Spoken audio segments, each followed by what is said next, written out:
So the welcome survey gives us information for the recognition application and also is really helpful for us if you're really just looking for technical assistance and support and you're not ready for recognition yet. It gives us information on, what the business is looking for, where you feel like your biggest impact is, and what work you've already done in the past. If you've had energy assessments or water assessments already, and those aren't areas that you feel like you need help in moving forward. So we want you to fill out the welcome survey.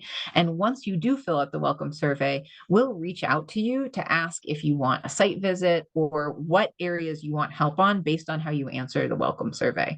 So that's when we reach out. We connect with you. If you are in an area where we have regional partners, which are local staff that are helping support our program by doing technical assistance in their area, we'll have the regional partner connected with you as well so that you have local support in your community that you can reach out to for assistance.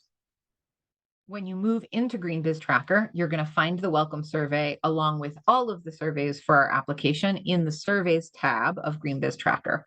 So when you go into the surveys tab, this is what that list looks like, and the welcome survey is right at the top. One thing that we also mention in the welcome survey is the Colorado Open Records Act.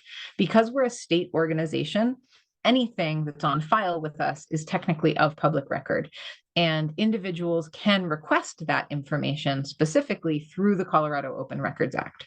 We have a link here for more information that we'll include in the description to the video. And we always like to start by prefacing this because it's important that businesses that submit through our application know that this does exist. We don't often get requests for the information that we have in our applications, and we've intentionally designed our application to be high enough level that none of the information you're submitting should be sensitive. If there is information you feel uncomfortable submitting because of the Colorado Open Records Act, we would invite you to skip that question and to seek points in other areas of the application. In the welcome survey, we do also ask for additional contact information. It's always great for us to have more than one contact at a given organization so that if there is staff changes or if people's roles shift and people aren't the direct contact for the program anymore, we have someone else we can reach out to clarify who we should be talking to and who we should make sure is connected with the program. We also ask for your square footage. We ask for this because we use it in various places in the application to make sure that we're scaling our calculations correctly based on the square footage of the business.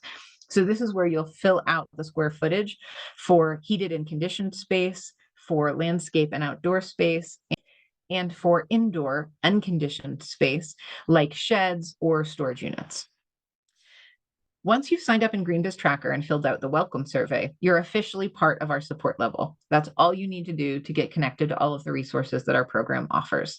That includes technical assistance, both on-site assessments and which we call opportunity assessments, or off-site coaching and support. At any time, you can just shoot us an email and ask for a best practice with regard to waste or energy, and we're happy to help. It also gives you access to some of our operational improvements like our mini grant program and all of the community resources we offer.